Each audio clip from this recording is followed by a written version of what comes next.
बिहार के मुख्यमंत्री नीतीश कुमार ने बिहार की पंचायती राज्य व्यवस्था के नवनिर्वाचित जनप्रतिनिधियों के उन्मुखीकरण कार्यक्रम को संबोधित किया। इस अवसर पर उन्होंने सरकार की योजनाओं और उपलब्धियों पर चर्चा की और कहा कि महिलाओं को 50% आरक्षण देने वाला पहला राज्य बिहार है। वहीं पिछड़े वर्ग, अनुसूचित जाति और जनजाति को भी उचित आरक्षण देने वाला राज्य बिहार है। हर इलाके में हर समुदाय और वर्ग को अवसर मिले, इसका प्रावधान सरकार द्वारा किया गया है। आप सबको मालूम है, जब से यहाँ बिहार में पंचायती राज व्यवस्था को सुदृढ़ करने के लिए पहले तो केंद्र में राष्ट्रीय कानून बना और उसके बाद भी यहाँ लागू ठीक ढंग से नहीं हो पाया था।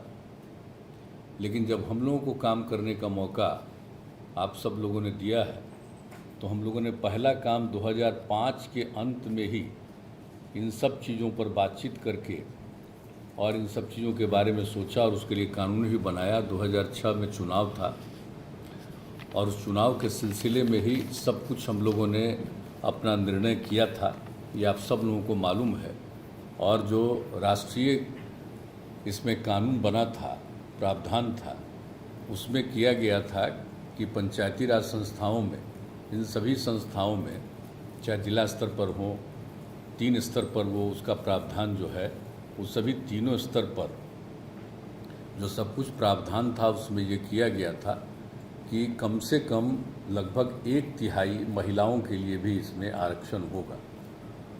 और जब हम लोगों को मौका मिला तो हम लोगों ने कहा, तो ये तो कहा गया है कि कम से कम 1/3, तो बिहार में ही हम लोगों ने सोच लिया था कि हम महिलाओं को 50% करेंगे, 50% का आरक्षण। बिहार पहला राज्य, और बिहार में जब ये लागू हुआ तो कई दूसरे राज्यों ने भी इसको करना प्रारंभ किया था, लेकिन हम लोगों ने जो शुरू कर दिया और उसके चलते कितनी बड़ी संख्या में महिलाओं का अवसर मिला। और अब तो आप देखिएगा कि जो चुनाव होता है तो 50% से भी ज़्यादा महिलाएं चुन करके आ जाती हैं। तो एक तरह से ये जो व्यवस्था हुई है कि अगर सब जगह महिलाएं भी सक्रिय होंगी तभी कोई काम बेहतर हो सकेगा। तो जब कानून बना था, केंद्र के द्वारा नियम बना था, उसमें भी ये बात आई और राज्य सरकार को अधिकार जो था उसके हिसाब से हम लोगों ने अपने कानून में संशोधन किया। तो ये तो काम महिलाओं के लिए किया। और उसके बाद आप जानते ही हैं कि 2000 में जो चुनाव 2001 में हुआ था, जो कुछ भी, तो उसमें क्या स्थिति आ गई थी, किसी को कोई आरक्षण नहीं था।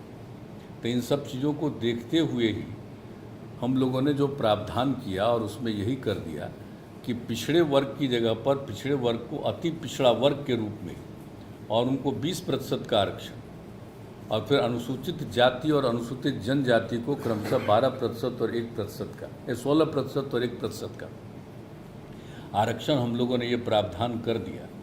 और उस समय से ही आप समझ लीजिए कि इस बार का जो चुनाव है, चौथा चुनाव। और उसी समय जब ये बात शुरू हुई थी तो एक बात हम लोगों ने बाद में और भी तय किया कि भाई जो कुछ भी काम हम लोग कर रहे हैं, रिजर्वेशन लोगों को दे रहे हैं, महिलाओं के लिए और बाकी सब लोगों के लिए जो रिजर्वेशन कर रहे हैं, तो इसके बारे में और कुछ बात होनी चाहिए। तो हम लोगों ने ये कह दिया कि 10 वर्ष में, यानी 2 चुनाव के बाद फिर से सभी जगहों में परिवर्तन होगा। जो महिलाओं के लिए आरक्षण है, जो अति पिछड़ों के लिए है, अनुसूचित जाति जनजाति के लिए है, तो सबका एक चयन होगा। और अब देख लिए कि आपका इस बार हुआ है, अब अगली बार होगा, उसके पहले ये सारा चीज़ होगा, सब लोगों को मौका मिलेगा। यानी हर इलाके में सब लोगों को अवसर मिले, इसका प्रावधान हम लोगों ने अपने नियमों के मुताबिक कर दिया। कोई इलाका नहीं बचेगा जहाँ पर महिलाओं को अवसर न मिले, ऐसा कोई इलाका नहीं बचेगा जहाँ पर अनुसूचित जाति को मौका न मिले, ऐसा कोई इलाका नहीं मिलेगा जहाँ पर अति पिछड़ों को मौका, मतलब आप समझ लीजिए सबको अवसर मिले। तो ये प्रावधान हम लोगों ने शुरू में ही किया। और इसके अलावे तो एक एक कई तरह की चीज़ें भी तो की गई।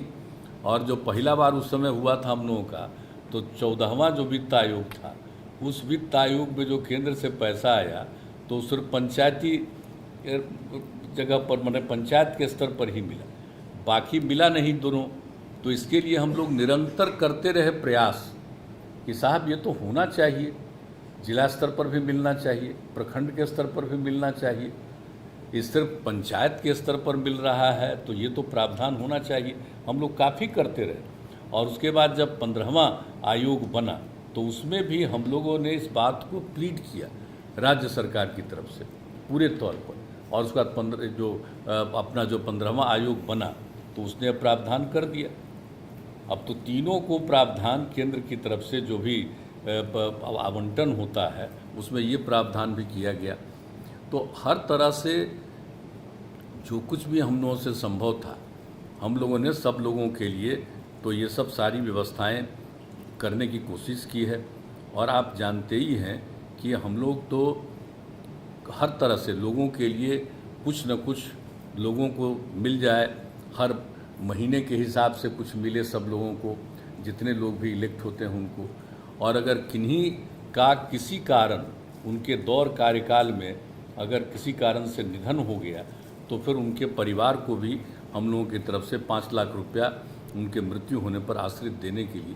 तो इस सब प्रावधान हम लोगों ने अपने समय से सब कुछ किया।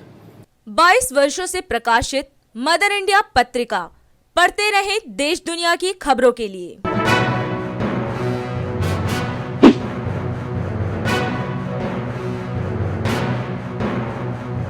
26वें वर्ष में आपके लोकप्रिय समाचार पत्र इंडिया दर्पण का प्रवेश। आप देखते रहें अपने क्षेत्र की खबरें।